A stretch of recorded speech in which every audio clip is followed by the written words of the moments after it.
ERP contracts are very complex, and unless you have background with the enterprise architecture and keeping track of the industry on a daily basis, it's very hard to understand what each of those terms mean. So that's what we are going to discuss in this video. So let's dive in.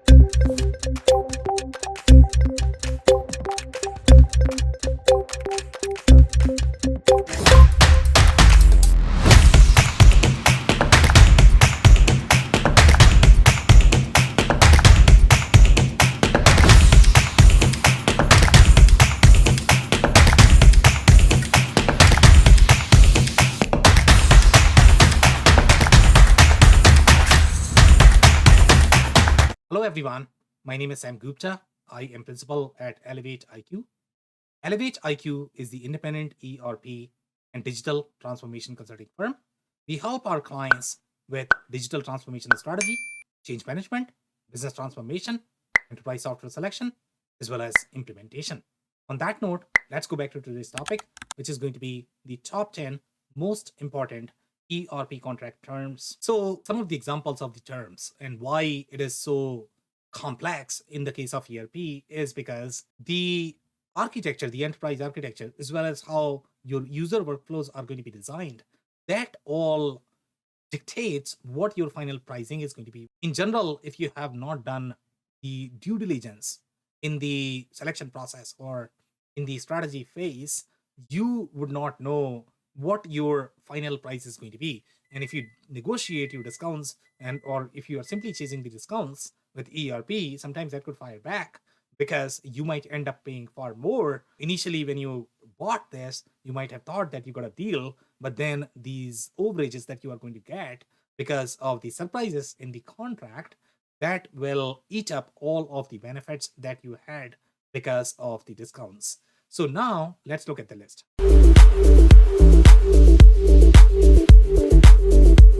Number one, the additions and modules. And now, if you are not part of the ERP industry, it's very hard to understand. Even for the folks inside the ERP industry, it's very hard for them to keep track of the additions and modules that each of the product is publishing. And each of the ERP vendors are going to have more than 20 ERP products. And sometimes these ERP systems are going to have many different bundles and packages that are going to be wrapped inside this ERP suite.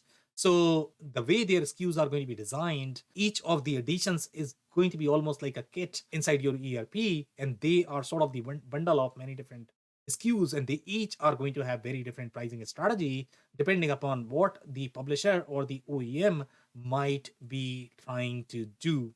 And each module may have the overlapping capabilities or the functionality as well. So let's say if you buy one module and if that belongs to another module, you might be overpaying that. And sometimes, when you are doing the quoting, you need to sort of know which configuration is going to give you the price. You might have multiple approaches that you might be able to take in configuring this. You might have the same outcome, but very, very, very, very different price, as well as financial surprises that you are going to get after signing the contract. So that's why the additions as well as the modules, understanding of them is very, very critical. The additions are going to be really the flavors of the ERP. So, for example, some companies are going to have either industry flavors, they might have construction manufacturing, that is an addition. The modules are going to be okay, you have bill of materials or manufacturing, depending upon how they are packaging. So, those are going to be individual modules. Some companies may offer just everything in one go, so they might not have a module based pricing, but the other ones are going to keep that. Every single approach that you are going to have is going to have some sort of pros and cons. For example, when you have a vendor, they are going to claim, you know what, if you buy our software, we typically include all of the modules as part of the license. Now, the problem with that approach that you are going to get is if you are offering the full capability to each of these users, for the most part, they are going to be really expensive, even though from the license perspective, it's going to be much easier to manage and much easier to compute. But from the expense perspective, these users are going to be far more expensive. Then, when you are going to have the module specific pricing, you are simply buying whoever needs what, right? So you can save a lot there in that. So overall, you need to understand additions and modules very deeply. You need to align this with your architecture as well as with your user workflows to avoid any sort of financial surprises. So that's number one.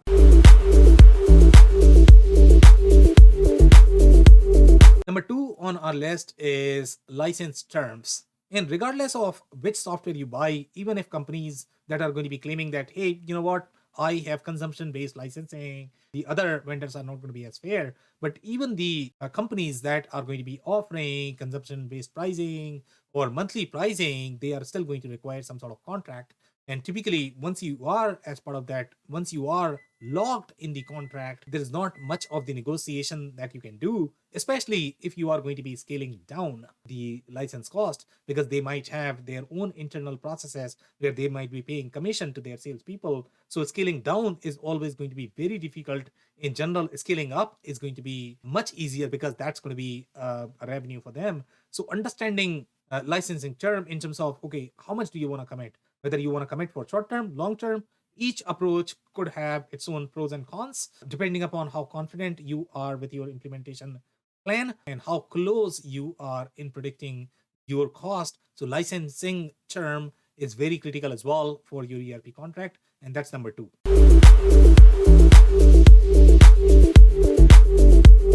Number three on our list is user access and user types. When you look at different ERP system, every single system is going to have very different licensing or the user access layers. Some examples are going to be named user versus concurrent user.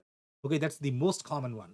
So named user is going to be assigned to a person, and concurrent user meaning you have a seat that multiple users can occupy, but at a time only one person will be able to occupy. So that's a real difference between concurrent. So if you are opting for concurrent model, you don't require as many seats. With named user, you have to name it for every single user that you are buying for. Generally, the pricing of named user is going to be far cheaper. So overall, if you look at the expense, it's probably going to be similar, but you need to think about, okay, how many different concurrent users are you going to buy? How many different named users are you going to require? The other challenges that you might get overall from the user access and user types perspective is in predicting, okay, the full versus limited users. When you are going to do analysis, full versus limited, you need to understand, okay, what kind of access rights that limited user is going to have, and if that is going to be enough for the workflows that you have identified. And sometimes you just don't know enough because you may not have spent as much time in your discovery phase, in your analysis, to be able to understand the true cost, and you're simply going to sign the contract, and after that there is going to be substantial overages if you don't understand that, and sometimes that could be very expensive in general. Once you are locked in the contract, you are not going to have much of the negotiation room in general. Some vendors are going to be okay, some vendors they will not do anything to give you. So that's why that whole analysis is very critical if you don't want any sort of financial surprises later on. The other user types could be device versus user. The device user type is very complex in general because the pricing could be based on number of transactions, number of queue hits. There are so many different technical variables that might impact the pricing. And unless you have technical people on your side who can do this analysis in predicting the transaction volume, but even they are going to require refined business processes, refined enterprise architecture to be able to predict your costs. So the user access and user types are very, very, very important to understand, but make sure you do the due diligence to be able to understand your final cost as well as avoid any sort of financial surprises. So that's number three.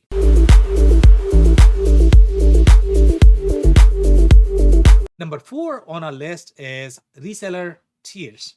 And each reseller are going to have very different tiers. Sometimes this might not be the contract term, that might not be spelled out, but for the most part, the resellers are going to have a very specific discount.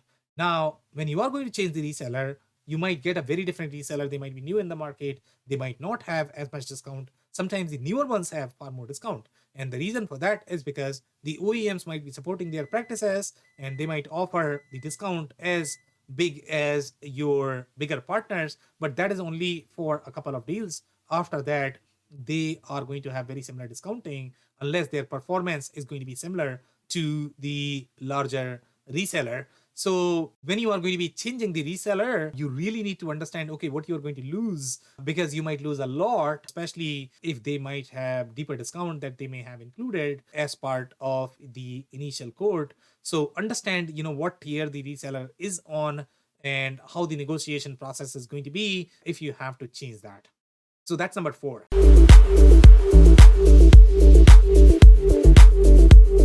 Number 5 is going to be discounts. So with respect to discounts, different vendors are going to have different discounting strategies, and some vendors might discount a lot just because their initial pricing is going to be higher. They might discount up to 50%, sometimes 60%. The other companies might not be able to discount as much. Also, the discount is going to be at the line level. So unless you have the previous quotes or you have a selection consultant on your side, you are not going to know the line level discount, and sometimes that could add up and you might save a lot. And that's why it is really critical to work with somebody who has access to previous quotes so that you can get whatever discounts that you are looking for. But discounting could have the other layer as well. Sometimes you are going to be going for a lot of different discounts, but that could fire back because you might have other financial surprises or the other levers that the sales rep might be pulling in, but you might not know the implications fully. And that's why you might go for the discounts and finally learn that that has actually fired back because of the financial surprises. So that's number 5.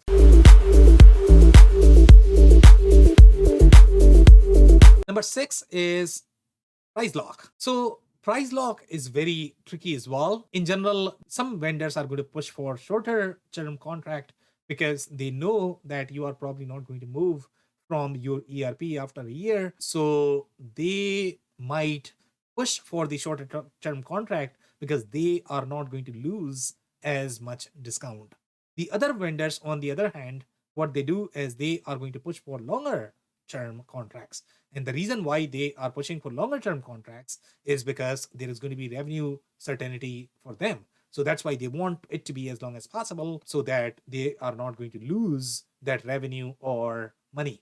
That's why they have price lock. Now, from your perspective, the price locks are tricky to work with.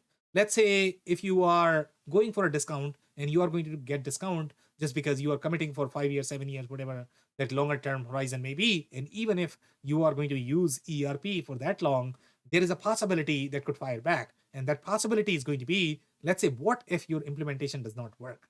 If your implementation does not work and if you are not able to go live, then you are still going to be logged in the contract.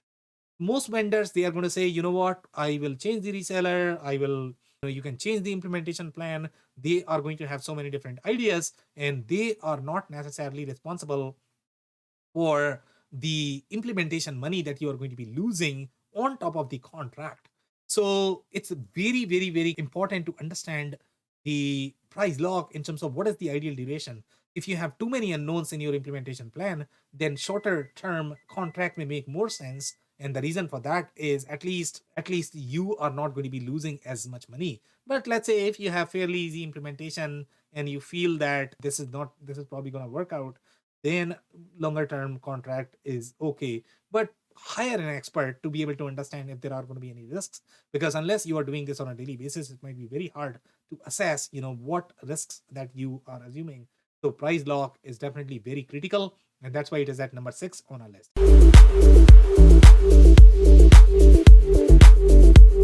The number 7 on our list is more users feature discount guarantee. And this particular provision, what it does is it allows you to acquire more users or features. Let's say if you want to make any sort of changes to your contract in the future, you should be able to get the same discount. Now, when you are negotiating with ERP vendors, they will not give you everything. So if they are giving you discount, then they might not give you price guarantee because it's meant to be complex. It's not meant to be easy. They will try to negotiate as much as possible. You are not going to get everything. So if you are going for discount, most likely you are going to lose this. But this could be useful if you are uncertain about your plan and you feel that you are going to require a lot more users in the future. Then having this provision can help you getting the same discount, so you are not actually losing on the discount. So that's number 7.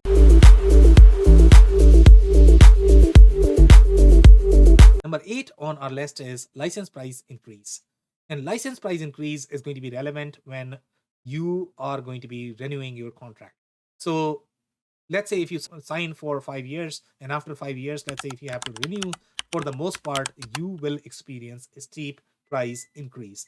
And the reason why you do that is because the ERP vendors know that you will not be able to move out from the ERP as fast. You are going to be logged at least for some time, so there is no reason for them to be able to offer the same pricing or discount. And for them, they must have offered a lot of discount in the beginning, because in general acquiring ERP customers is hard. So they have to offer substantial discount to win your account, but they are not going to offer the same discount later on. So some ERP vendors, what they can do is they can have a provision or a clause where you can dictate, okay, how much price can they increase? 3%, 5%, so that you don't have the sticker shock of 50% increase or maybe 100% increase. That could be a lot for, especially for these smaller companies. So having this provision helps you at least predicting your cost. Even if you might not be getting as much discount, at least your cost are going to be slightly more predictable. So that's why this particular provision is very, very, very important. And that's number 8. Number 9 provision that a lot of ERP vendors might be able to offer, especially in the world of cloud, is license fee waived off for the first year. And the reason why they are able to do that is because the first year you are anyways going to be implementing, you are not going to get much value out of your software. And in general, the test infrastructure for them is not as expensive. So that's why they are able to provide either for first year or maybe 3 months, 6 months time for the implementation, and you are not going to be paying for the licensing. Now, if you draw the cost schedule over the period of 5 years, that could be a substantial discount overall with this option. But if they are offering this, then they might not offer something else. So again, the negotiation gets tricky overall, but this is going to be one of the terms that you might be able to negotiate, that in the implementation phase, there should not be any licensing fee. So that's number 9.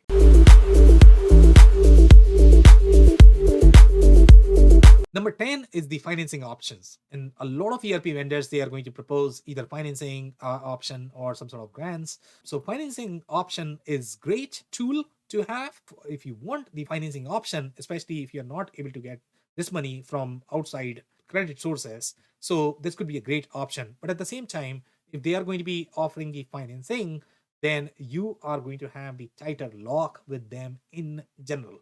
So keep that in mind. Also, if they are going to be offering this, then they might not offer something else just because they are going to pitch this as the benefit of working with them. So you might lose on the discount. So explore financing option only if it is going to be relevant and critical for you. Otherwise, ignore that because that's not a real benefit overall unless you need that. So that's number 10. Now, there are some more provisions that are equally critical. So we are going to touch them briefly.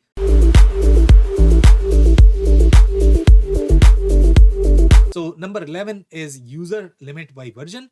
And some ERP companies, the way they structure their version, they are going to have all of the foot in the door offer, the initial offer for very small emerging companies that might support up to 5 users. After 5 users, you are going to be on the next version, and that could have significant price steep. So if you don't understand how these versions work, you might get the financial surprises. So make sure you understand what is included as part of your version. Otherwise, you will get financial surprises. So that's number 11.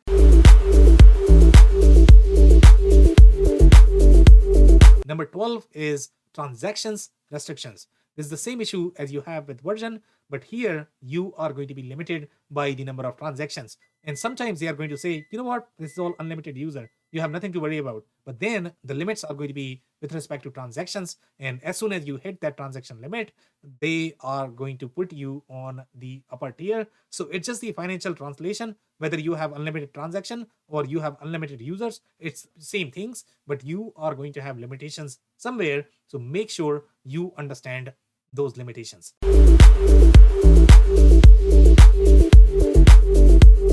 Number 13 on our list is infrastructure price changes. And infrastructure price changes is a very similar issue. Now, to understand this, you need to understand the architecture as well as IT a little bit to be able to forecast these things in terms of, okay, what is going to be your bandwidth?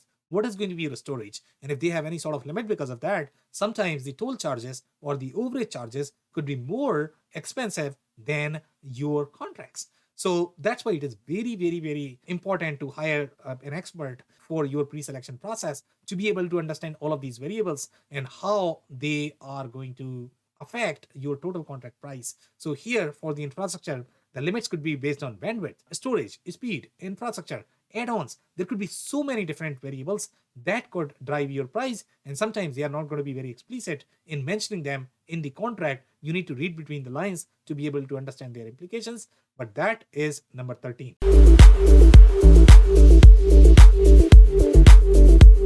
Number 14 is the application user pricing.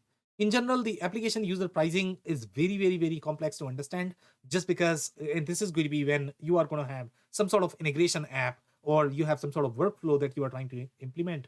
From the integration perspective, it might have its own variables, life cycles, and sometimes the pricing could increase just because the way you are going to be designing the solution, the number of error messages that you are going to that a queue is going to get, the pricing variable may be based on that. So that's where you need very, very, very, very deep technical understanding of these things to be able to understand, okay, what is going to be your final price if you have those issues, and there are going to be legal implications.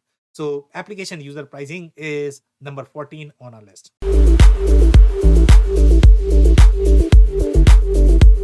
Number 15 on our list is third-party products and warranties. And third-party products, sometimes they are going to be white labeled. Sometimes the companies are not going to be as expressive. If they are using any sort of third-party products, they might have relationship today, but they might lose that relationship in the future. If they lose, you might lose support. You might lose that particular component that was really critical for your implementation. So that could fire back big time. Sometimes the product may not be usable just because you don't have that component anymore that you can use with your ERP implementation. So that's why the third-party products warranties, it's critical to understand their contract. What is the financial obligation?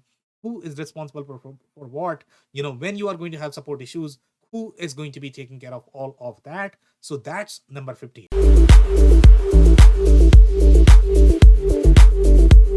Number 16 is ownership of custom code and intellectual property. When you are going to be hiring reseller ISVs, sometimes if you are new to the industry, you might not know that there might be some of the resellers and ISVs, they might be writing the code just to resell it to some other customers.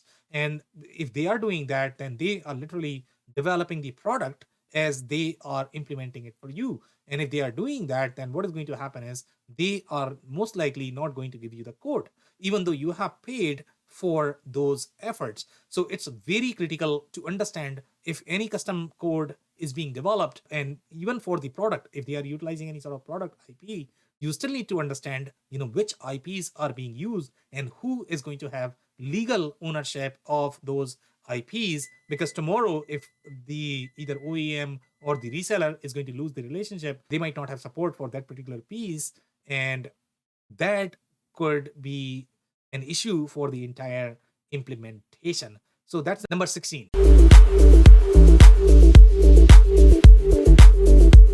Now, number 17 is the data ownership. So data ownership, a lot of ERP vendors are going to claim that, you have nothing to worry about from the data perspective. Upon termination of our contract, if you want data, I'll give you data. But the format of that data might be tricky to read. You might not be able to do anything with it.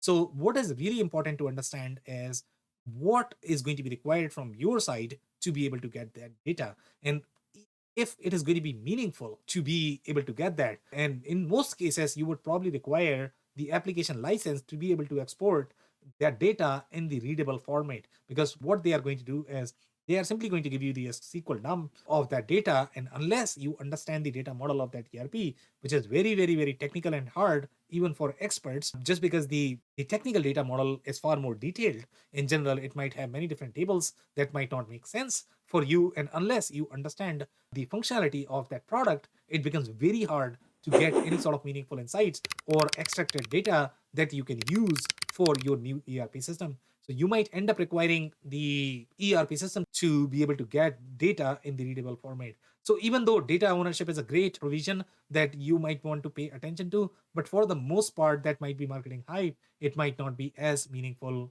for you. So just pay attention to that and understand what's included as part of that. So that's it for this video. If you enjoyed this video, we are going to include the link of a detailed article that is going to have much deeper insights. So check that out. We publish these videos on a weekly basis. Yeah, so if you have not subscribed to our YouTube channel, you might want to do that. If you don't want to on these videos, this podcast is also available on Apple, Google, and Spotify. So if you want to check there, as well as subscribe if you like. You have not checked our digital transformation report for 2023. We are going to include the link of that as well. So check that out. On that note, thanks for tuning in. I'll see you in the next one.